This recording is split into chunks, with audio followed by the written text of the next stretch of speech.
Developing meaningful cross-curricular links is a really important way of working at primary level. One way we've managed to achieve this is by taking skills learnt during a design and technology activity and applying them to other subject areas such as literacy, science and PHSE.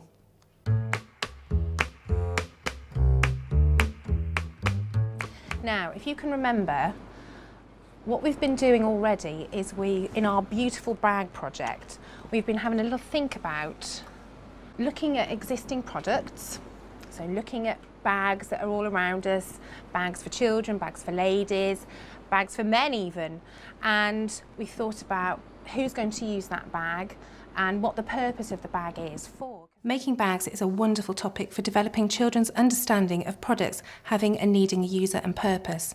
There's a wide range of existing products out there that are readily available, from charity shops to donations from parents. The list is endless, really. And what we're going to do today is we're going to have a little think about when we looked at those flat 2D shapes. We've got a rectangle here, and how those flat 2D shapes can be put together to make a 3D shape. And can you remember what you call it when you have lots of flat 2D shapes and you put them together to make a 3D shape? Can you remember? We did it in our maths. Net. You also call those nets patterns. And you can have paper patterns or you can have fabric patterns. I was having my tea last night and I found a really good net. Can you see? That's our flat box. We put it together to make the packaging. Make sure children have had plenty of time to take apart existing products so they are really confident and familiar with how they're put together. What we're going to do today to take our learning forward is we're going to look at a piece of software that's going to help us create some paper patterns that we can use to make our own bags. Your challenge today is to use the Wild Things software that we've got, and I want you to explore it and see what you can do with it.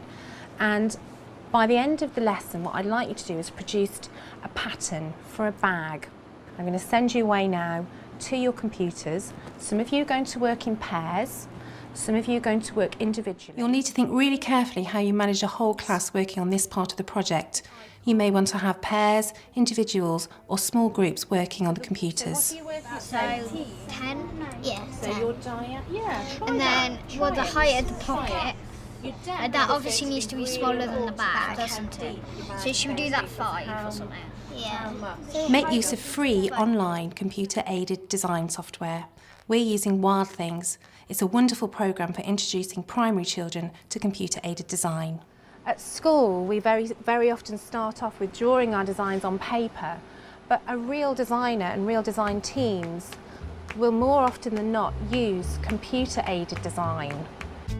This is a really challenging exercise and will really stretch your more able mathematicians.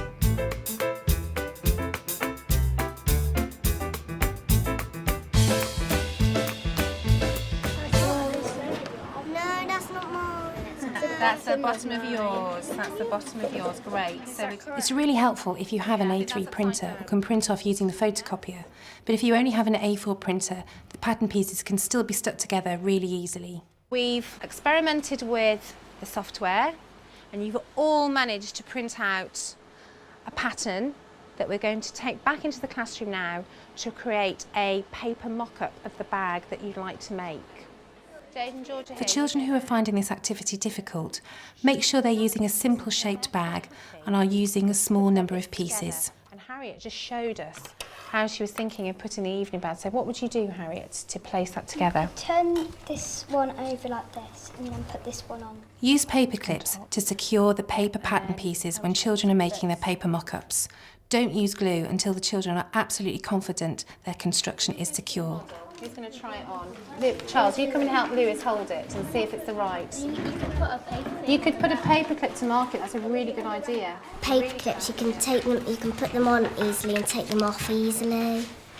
But with glue, when you stick them on, you can't really take them off and it makes a messy mess afterwards. And doesn't look that nice. This theme provides a great opportunity for developing strong cross-curricular links. We've investigated the properties of materials in science, 3D shape in maths, as well as enhanced our ICT skills.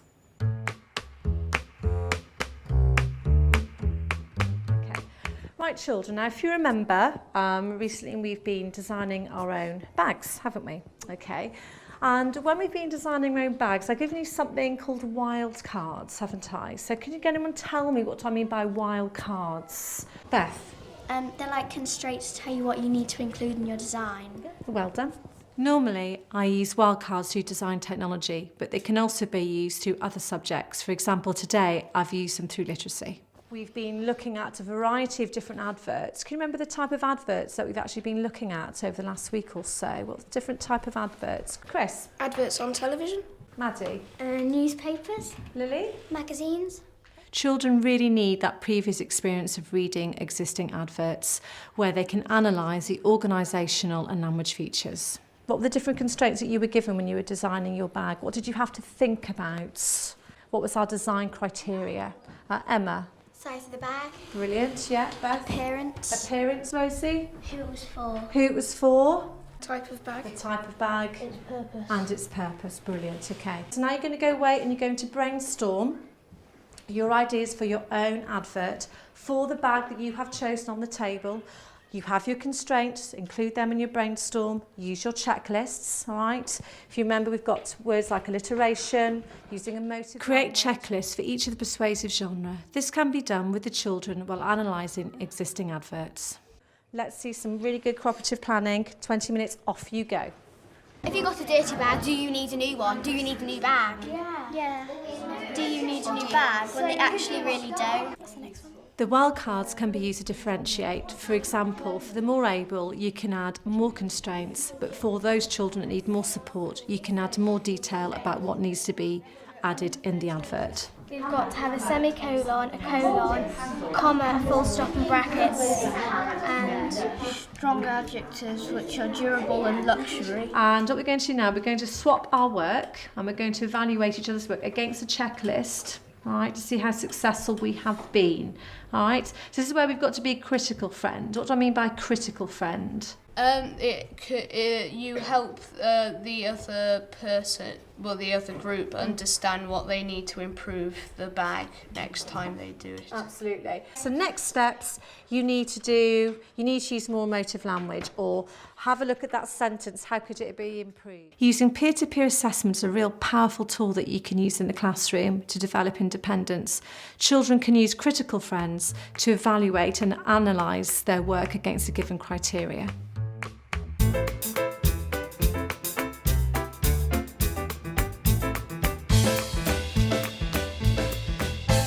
Some feedback, just quick feedback on what's been done well with these lines that we have written. What's been done well? they've put quite a lot of words in to make you buy it, like fashionable, flirting, fantastic. Okay, what type of words are those as well? They've used them in a list there. What do we call Alliteration. it? Alliteration. They've used alliteration. Anything that they need to work on now? More connectives. They need to use some connectives, okay? All right, Christopher? Also used a rhetorical question quite well. So where was the rhetorical question, Chris? It starts at the very beginning and it pulls you straight in. Yeah, so it's making the reader actually, oh, okay, question there maybe their style of bag that they have at the moment. Well done. Right, that group over there. Cross-curricular links are meant to be meaningful and not tenuous. They need to enhance the subject. If they don't fit, don't try to make them.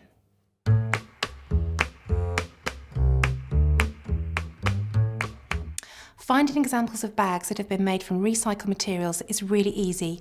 Go online and you can find bags that have been made from drinks cartons, old tyres, seat belts and plastic bags. This morning, we're going to be thinking about the 3 R's. So not the history 3 R's. Can you remember what those 3 R's that we've been talking about are? Can you remember? Lewis, you give me one. Reuse.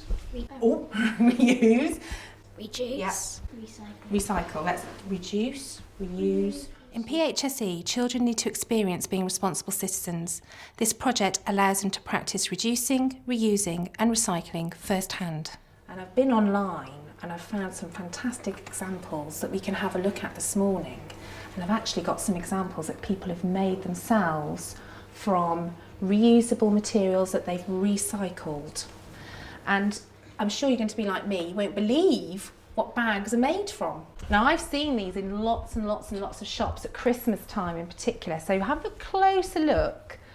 Can you think what they're made from? I'm really good. William, what do you think? Are they little juice cartons? They are juice cartons. They are the little ones, the little squishy ones, and this is what it said about it. Because that's non-biodegradable, that means it won't rot away when we put it in the landfill site, so it just stays there forever and ever and ever.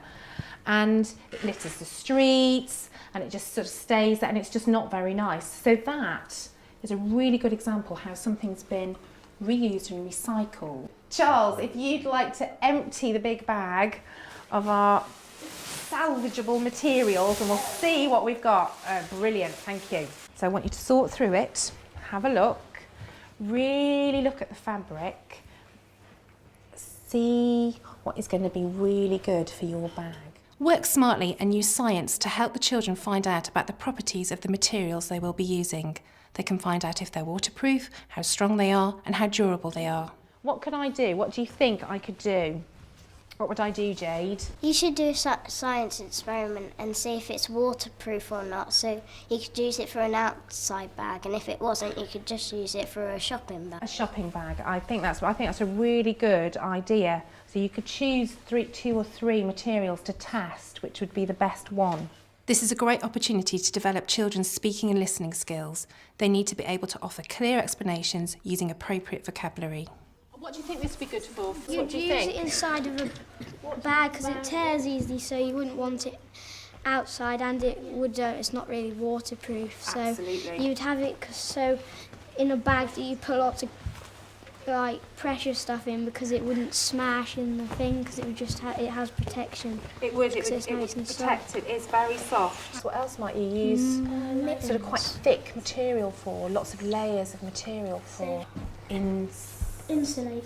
Insulate. Well done. It would help insulate. So if you were making a... Make sure that when children are working with fabric, they're also using the correct equipment, such as fabric scissors and proper dressmaking pins.